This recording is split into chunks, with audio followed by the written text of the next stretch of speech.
பேசலாம். PR பாண்டியன், கடந்த 3 வருஷமா விவசாயிகள் நிம்மதியா இருக்கிறாங்களா தமிழ்நாட்டில்? வணக்கம்.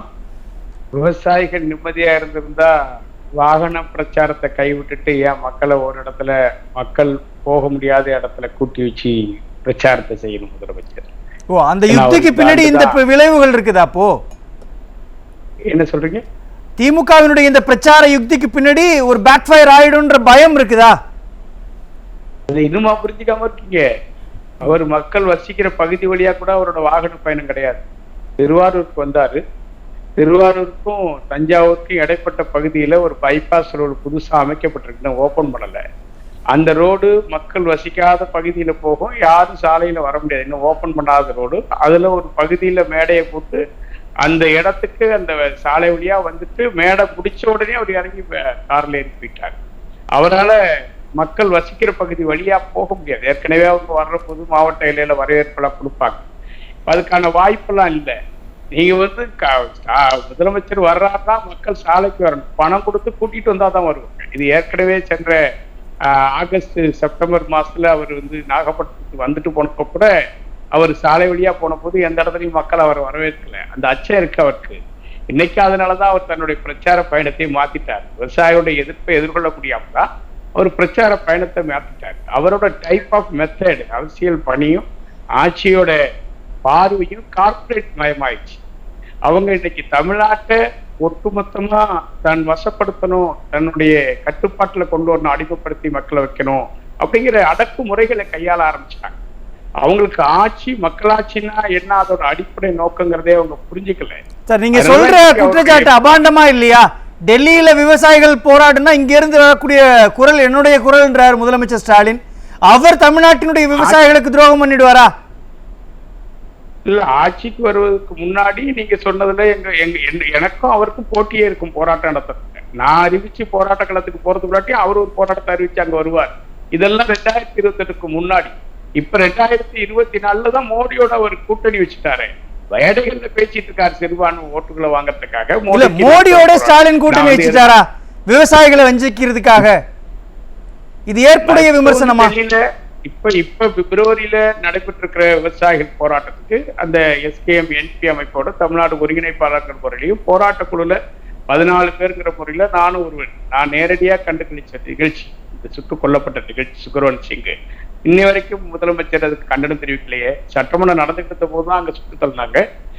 ஒரு போர்க்குளமே நடந்தது 17 நாள். அங்க ஏதோ 2 நாடுகளுக்கு இடையில நடந்த போர் போல, உக்ரைன் போர் போல, காசா போரோட பல மடங்கு கூடுதலான போராகவே அது விவசாயிகள் மீது தொடுக்கப்பட்டது. ராணுவம், காவல்துறையை கொண்டு மோடியே நேரடியா அந்த போரை நடத்தினார். ஒரு வார்த்தை முதலமைச்சர் கண்டிச்சிருக்கிறாரா? இன்னை வரைக்கும் ஏதாவது கண்டிச்சிருக்காரா? ஏற்கனவே விவசாயிகள் போராட்டம் நடத்தின போது தமிழ்நாட்டில் எடப்பாடியார் தலைமையில் ஆட்சி நடக்கிற போது வேளாண் விரோத சட்டங்களை திரும்ப பெறணும்னு தீர்மானம் போடணும்னு வலியுறுத்தினாரு. இன்னைக்கு சட்டமன்றத்துல இவரே தீர்மானம் போட்டிருக்கலாமே, விவசாயிகளை சுடாதீங்க, 2021 நீங்க கொடுத்த வாக்குறுதிகள் நிறைவேற்றணும் தீர்மானம் போட்டிருக்கலாம் இல்லையே. ஏன்னா அப்படி ஒரு தீர்மானம் போட்டா மோடிக்கு இவருக்குமான அரசு நிர்வாக ரீதியான நட்பு பாதிச்சு போயிடும். வெளிப்படையா அவங்க ஏதோ பெருசா நாங்க திராவிட கொள்கைன்னு தான் சொல்லி ஆட்சிக்கு அவங்க இன்னைக்கு ஓட்டு கேட்டுட்டு இருக்காங்க. அவருடைய மகன் உதயநிதி விளையாட்டுத்துறை அமைச்சர், அவர் திருவாரூருக்கு வந்த போகும்போது கூட தன்னுடைய தந்தையார அவர் முன்னிலைப்படுத்தி பேசல. எங்க தாத்தாவை நான் கலைஞர் ஆட்சியை நான் தருவேன், எங்க தாத்தாவை கலைஞருடைய அரசியல் பணியை நான் பின்பற்றுவேன்னு தான் சொன்னார், தவிர தன்னோட தந்தையார் பணியை பின்பற்ற அவர் சொல்லல.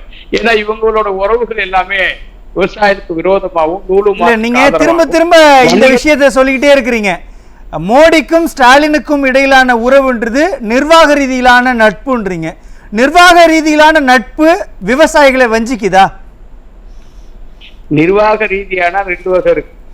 குடும்ப நிர்வாகம் இருக்கு, அரசு நிர்வாகம் இருக்கு. அரசு நிர்வாக ரீதியான உறவு முறைகள்ல நாம யாரும் எதிர்கொள்ளல. அந்த முறைகள் தான் அவங்க வேறுபடுறாங்க. அவங்க தன்னுடைய சொந்த குடும்ப பிரச்சனைகள், வழக்குகள், இதுல இருந்து அவங்க தப்பித்துக் கொள்வதற்காக மோடியை மேடைகள்ல கட்சி தெளிவு ஆராத்துறாங்க. நான் கேட்கிறேன், 2021 வரைக்கும் பிரதமர் மோடியால தமிழ்நாட்டுக்குள்ள வர முடிஞ்சுதா? சென்னையில IIT-யோடைய பட்டமளிப்பு விழா வந்தவர் ஆளுநர் மாளிகை காம்பவுண்ட் சுவரை இடிச்சிட்டு தானே IIT-க்கு போக முடியுது. இன்னைக்கு அவர் வாரத்துக்கு 3 முறை தமிழ்நாட்டுக்கு வர்றதுக்கான ஒரு சுற்றுலா தலமா இன்னைக்கு தமிழ்நாட்டை முதலமைச்சர் அவருக்கு ஒப்படைச்சிருக்காரு. இன்னைக்கு ஒரு கூட்டணியை உருவாக்கி போட்டி போடுற நிலையை உருவாக்கி இருக்கிறாரு. அதுக்கெல்லாம் யார் காரணம்? எடப்பாடியாரா இல்ல அம்மா ஜெயலலிதாவா இல்ல யார்? எல்லாமே இன்னைக்கு திமுக ஆட்சி காலத்துல தானே அவங்க வந்துட்டு போறாங்க. தேர்தல்ல புழக்கத்துல மேல போடுறாரு. 2 பேரும் கூத்து அடிச்ச கூட்டம் நம்ம பார்க்கலையா? சென்னையில எத்தனை நிகழ்ச்சிகள்ல 2 பேரும் கூத்தடிச்சாங்க. ஒரே கார் அணிவு, அவர் முன்னால இவர் பின்னால, இவர் பின்னால அவர் பின்னால, இதுதானே போனாங்க. எவ்வளவு விவசாயிகளை சுட்டு கொன்னுட்டு கூட கடைசியில கல்பாக்க வந்த போய் தான் வரவேற்றாங்க. மதுரைக்கு இதுக்கு போனாரு, ஒரு நிகழ்ச்சிக்கு மதுரைக்கு வந்தாரு, ராமேஸ்வரம் போனாரு, ராமநாதபுரம் போனாரு. இவங்க வரவேற்றாங்க. இன்னைக்கு நாங்க மதுரைக்கு வராதே, கோ பேக் மேடி, நீ விவசாயில சுட்டு தள்ளின பாவி, நீ வராத, நாங்க கருப்பொடி காட்டினோம், எங்களை போலீஸ் வச்சு அடிச்சாரு. திருப்பூர்ல கல்பாக்கத்துக்கு வந்தாரு, நாங்க திருப்பூர்ல இருந்து கருப்பொடி காட்டினோம். அன்னைக்கு மோடி வந்தப்ப எல்லாம் கருப்பொடி காட்டவர், இன்னைக்கு சுட்டு தள்ளிட்டு வரப்ப கூட கருப்பொடி காட்டலையே. இதுதான் பெரியார் கொள்கையா? இதுதான் அண்ணாவோட ஆட்சியா? இதுதான் காமராஜர் ஆட்சியா? காமராஜர் ஆட்சிக்கு என்ன பெரிய கொடுமைன்னா, இல்ல நான் நேரடியாவே கேட்கிறேன் பிஆர் பாண்டியன் உங்ககிட்ட, மோடி இதை சொல்லி அதை முழுவதுமாக எதிர்ப்பே இல்லாம ஸ்டாலின் இன்னைக்கு ஏத்துக்கிறாரா விவசாயிகள் விஷயத்துல? அப்படி சொல்ல முடியுமா எதுவும்?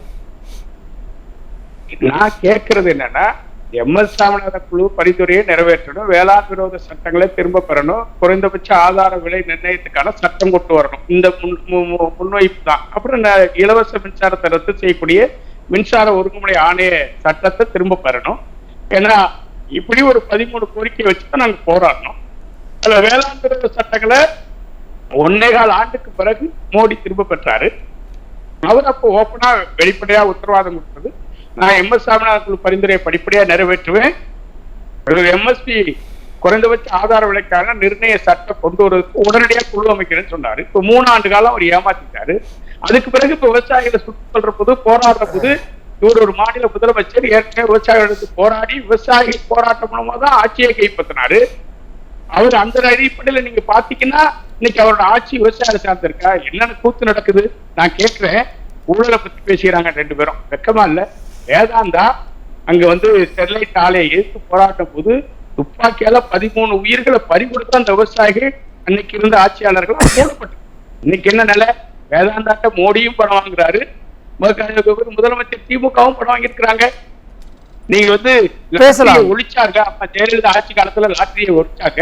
ஏன்னா மனித உழைப்பையே அவங்க சுரண்டுறாங்க, உழைப்பாளி மக்களை ஏமாத்தி சுரண்டுறாங்கன்னு லாட்டரியே ஒழிச்சாங்க. இன்னைக்கு மார்டினோட இவர் 630 கோடி வாங்குறாரு, அவர் 1320 கோடி வாங்குறாரு. அப்ப சாராய விற்கிறதுல இருந்து இப்ப அடுத்த இடத்துக்கு லாட்டரி விற்கிறதுக்கு போறாரா? என்ன அர்த்தம்? பேசலாம் பிஆர் பாண்டியன். இது உங்களுடைய முதற்கட்ட தகவலா கருத்தா பதிவு பண்ணிக்கிறேன். மீண்டும் நான் உங்ககிட்ட வரேன். பிஆர் பாண்டியன், உங்களுடைய இறுதி கருத்து மிகச் சுருக்கமா. அதுதான் இப்ப நீங்க தான் எல்லாமே பட்டியலிட்டு, எந்த ஒரு திட்டத்தையும் செய்யாம விவசாயிகளை குண்டர் சட்டம் போட்டு சிறையில் அடைச்சிட்டு நில ஒருங்கிணைப்பு சட்டம் கொண்டு வந்து இன்னைக்கு விளைநிலங்கள் மட்டுமல்ல, ஏரி, குளம், குட்டை, நீர்வழி பாதைகளான ஆறுகளை வரைக்கும் அபகரித்துக் கொள்ளலான்னு சட்டத்தை நிறைவேற்றி தான் நெய்வேலி நிலக்கரி சுரங்கத்துக்கு பரவனாரையே வேறு திசை நோக்கி மாத்தினாங்க. எந்த அடிப்படையில நோக்கி மாத்தினாங்கன்னு தெரியாது. அதே போல நான் சொல்றேன், நீங்க விவசாய சார்ந்த தொகுதிகள், பாராளுமன்ற தொகுதிகள்ல 1-2 தொகுதி தான் திமுக போட்டியிடும். நீங்க டெல்டாவில காவிரி கரையில இருக்கிற திருச்சியிலேருந்து ஆரம்பிச்சு கடலூர் வரைக்கும் நீங்க எடுத்துக்கிட்டீங்கன்னா 6 பாராளுமன்ற தொகுதி. தஞ்சாவூர் தகுதம் இது இதுலயே அவங்க போட்டியிடல. அவங்களுக்கு இருக்கிற அச்சம். நீங்க கன்னியாகுமரியில ஆரம்பிச்சு சென்னை வரைக்கும் பாத்தீங்கன்னா தூத்துக்குடி, தென்காசி, அதே போல வந்து ராமநாதபுரம், இதை தவிர இவங்க ராமநாதபுரமும் முஸ்லீம் லீக், வேற எங்க போட்டிடுறாங்க? விவசாய சார்ந்த பகுதிகளில் துணிவு இருந்தா திமுக போட்டியிடட்டுமே. எந்த தொகுதியில போட்டிடுறாங்க சொல்லுங்க, பட்டியலிடுங்க. நீங்க திருப்பூர் கொடுத்திருக்காங்க, அதுதான் சத்தியமங்கலம், ஈரோட்ல வந்து விவசாய சார்ந்த பகுதி. திருப்பூர் தொகுதியில போட்டிடுறாங்களா? இல்ல. இவங்க வந்து திட்டம் விழுப்புரம் வரைக்கும் போட்டிடுறாங்களா? கிடையாது. அதனால இவங்க விவசாயத்தை அள்ளியப்பட்டு போயிட்டாங்க. திமுக அவங்க போட்டிக்கிற தொகுதிகளை சான்று. அதனால திமுகவுடைய சட்டம் இந்த பக்கம் திருமட்டக்குடியில 6 சக்கரான விவசாயிகள் பேர்ல கடனை வாங்கி ஏமாத்திட்டாங்க. 600 கோடி ப்ரூவ் ஆயிடுச்சு. எடப்பாடி என்ன பண்ணாரு? ஆட்சி காலத்துல போராட்டம் நடத்துற கடலூர்ல ராபி தியாகராஜனை பிடிச்சி சிறை வச்சுட்டாரு. ஆனா அப்புறம் ஏன்னா ஒரு தோக்கடிச்சிங்க விவசாயிகெல்லாம் போட்டு நம்ம எப்படி ஜெயிக்க வச்சு மூலம் வச்சுக்கலாம். அவர் கேட்ட முக்கியமான ஒரு கேள்வி என்ன தெரியுமா? தவறு எந்த பகுதியிலும் திமுக ஏன் போட்டியிடல? இல்ல அவரை பேச இல்லங்க, உங்க விவசாயிகள் எதனால தோக்கடிச்சிங்க? திருமணத்துல 1.5 வருஷமா இன்ன வரைக்கும் போராடிட்டு இருக்காங்க. ஒரு பக்கம் இவங்களை போராட வச்சு போலீஸை வச்சு மறைச்சிட்டாங்க, ஒரு பக்கம் ஆலையை விற்க சொல்லி பாதுகாப்பு. அண்ணே நீங்க அரசியல் பேசுறீங்க, என்ன திமுக எதிரா பேசுறீங்க. விவசாயி மட்டும் இல்ல, தமிழ்நாடு முழுக்க 40 தொகுதியிலையும், பாண்டிச்சேரி உட்பட 40 தொகுதியிலையும் வெற்றி பெற வச்சு பேசுங்க. பிஆர் பாண்டியன், நீங்க பேசுறது கொஞ்சம் ஆடியபிளா இல்ல. நீங்க அவரை கொஞ்சம் நிறுத்த, அவரெல்லாம் பேசி முடிச்சது நான் பேசுறேன். நாங்க தேங்காய் அண்ணே நீங்க விவசாயியா பேசல, திமுக எதிர்ப்பணியா இருந்து பேசுறீங்க, அண்ணா திமுக விவசாய அணியா பேசுறீங்க. நீங்க பொறுத்து இருந்து பாருங்க, உங்க ஓட்டு வேணா கிடைக்காம இருக்கலாம். தமிழ்நாட்டுல இருக்க 8 கோடி மக்களும். டெல்லி ராஜா, நீங்க எப்படி ஒரு ஒரு பர்சன் மேல நீங்க வந்து லேபிள் குத்த முடியும்? என்ன லேபிள்? இல்லன்னா கருத்துக்கு பதில் கருத்து சொல்ற பாயிண்ட்ல பதில் கருத்து சொல்லுங்க. அது தவறா சொல்றீங்களே, நியாயமா இது? கருத்தால விவசாயி இல்ல, ஆதரவா பேசுறீங்க, இதெல்லாம் பேச்சா? அவர் கேட்ட முக்கியமான கேள்வி, விவசாயிகளுக்கு நீங்க செஞ்சிருக்கீங்கல்ல, ஏன் டெல்டா பகுதியில திமுக போட்டி போடல? அத சொல்லுங்க. ஏன் போட்டி போடல? கூட்டணி கொடுத்துருங்க. போட்டி போடல. கூட்டணி கொடுத்துருக்கோம் கேக்குறாங்க. நீங்க போடல, அதுதான் தோல்வி பயன் சொல்றாரு, விவசாயியா சொல்றாரு. எப்படிங்க பயங்கிறது? தஞ்சாவூரை தாண்டி வேற எந்த பகுதிகளில் திமுக போட்டி போடுது? ஒரே ஒரு விஷயம், அந்த சட்டமன்ற கூட்டத்தொடர் கடைசி நாள்ல 17 மசோதாக்கள் விவாதம் இன்றி நிறைவேற்றினாங்க. அதுல ஒரு மசோதா தான் நில ஒருங்கிணைப்பு மசோதா. அதை பற்றி டெல்லி ராஜா சொல்லுவாரா? அது எவ்வளவு ஆபத்தான மசோதான்னு? யார் கொண்டு வந்த மசோதா? அது திமுக.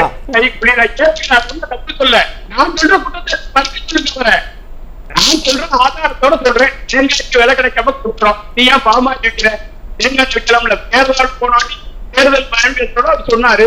5000 எண்ணெய் தொழிற்சாலையில உருவாக்கி தேங்காய்க்கு விலை கிடைக்குது, தேங்காய் உற்பத்தி பண்றாரு. நீங்க ஏன் வந்து பாமாயில் வாங்குறீங்க? கடலை பத்தி நாங்க போராடுறோம். நிலக்கடலை ஆட்டா நல்ல எண்ணெய், கடலை எண்ணெய் கிடைக்கும், எண்ணெய் விலையை வச்சு கொட்டுறோம், விலை கிடைக்கல போராடிட்டு இருக்கோம். நல்லெண்ணெய் தான், நல்லெண்ணெய், கடலை எண்ணெய், தேங்காய் எண்ணெய் தான் இன்னைக்கு முதலமைச்சர் முழுமையா உபயோகப்படுத்துறாரு. மக்களுக்கு மட்டும் பாமாயில் கொடுக்குறாரு. அந்த எண்ணெய் சாப்பிட்டாலும் இல்ல. ஏன் அதை நீங்க செய்ய மாட்டேங்கிறீங்க? காய்கறி பாண்டியன் ஒரு நிமிஷம் நான் சொல்றேன். மதுரையில விவசாயில கோமனம் கட்டிட்டு இருக்கான்னு தான் மகாத்மா காந்தி தான் கோட்டை கழட்டிட்டு அவர் அரை நிர்வாணமா உடவுடுத்தினாரு. இன்னைக்கு தமிழ்நாட்டில் இருக்க விவசாயிங்க அவங்க குழந்தைங்கள படிச்சு, திராவிட ஆட்சி, எங்க கலைஞர் ஆட்சியில, எங்க திராவிட ஆட்சியால படிச்சு ஒவ்வொரு 36 ஆண்டுகள் அதிமுக அவ்வளவு செஞ்சிருக்கீங்கல்ல, அப்புறம் விவசாயிகள் இன்னைக்கு ஏன் டெல்டாவுல போய் நீங்க போட்டியிடுவாங்க? துரத்தி அடிச்சிருவாங்க. அந்த போட்டியிடலாமே, நம்ம கூட்டணி கேக்குறாங்க. இவ்வளவு செஞ்சிருக்கீங்க வந்து காஷ்மீர் மாதிரி கேக்குறாரு. திருமான போட்டிட்டீங்கல்ல, சிங்கப்பூர் மாதிரி கொடுக்குறோம். ஏங்க டெல்டாவுல திமுக போட்டி போடுறாங்க? தஞ்சாவூரை தாண்டி டெல்டாக்குள்ள ஏன் திமுகவால் நுழையல? திமுகவால் ஏன் நுழைய முடியல? எங்க கூட்டணி காட்சிக்காரங்க ஒத்தக்கால நிக்கிறாங்க, எனக்கு கொடுங்க, இந்த சீட்டு கொடுங்க, இந்த தொகுதி கொடுங்க கேக்குறாங்க. அவங்களை சாட்டிஸ்ஃபை பண்றது கொடுத்தது விவசாயிகளுக்கு நாங்க செஞ்சிருக்கோம், அந்த பலனை நாங்க அனுபவிக்கிறோம்னு சொல்லி நிக்க வேண்டியதானே? மேற்கு தமிழ்நாட்டுக்குள்ளேயும் திமுகவால நுழைய முடியல, டெல்டா பகுதிகளுக்குள்ளும் திமுகவால நுழைய முடியல. அப்படின்னா திமுக எவ்வளவு ஏமாற்று கட்சி அப்படின்றது மக்கள் முன்னாடி தெரியுதுன்றதானே பிஆர் பாண்டியனுடைய ஸ்டேட்மெண்ட். எடப்பாடி சூப்பரா ஆட்சி பண்ணினா இருந்தா, அதனாலதான் அதிமுக டெல்டா பகுதிகளில் 520 பொய் வாக்குறுதிகள் உங்களுடைய, நீங்க ஏமாத்துறீங்க.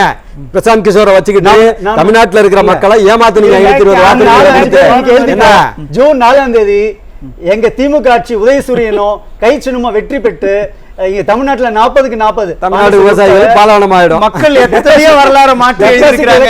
எதிர்க்கட்சி மக்கள் எவ்வளவு வரலாறை திருத்தி அமைச்சிருக்கிறாங்க. திருத்தி எழுதப்படும் வரலாறு பேசலாம். பொண்ணு இங்க விவாதம் தான், ஜோசிய எல்லாருமே சொல்லலாம். இங்க விவாதம், இந்த பாயிண்ட்டுக்கு என்ன பதில், இதுக்கு என்ன பதில் அப்படின்றதுதான் இன்னைக்கு விவாதம் தான். பாண்டியன் பேசுறேன். பிஆர் பாண்டியன் மிக சுருக்கமா, நேர எல்லை கருதி.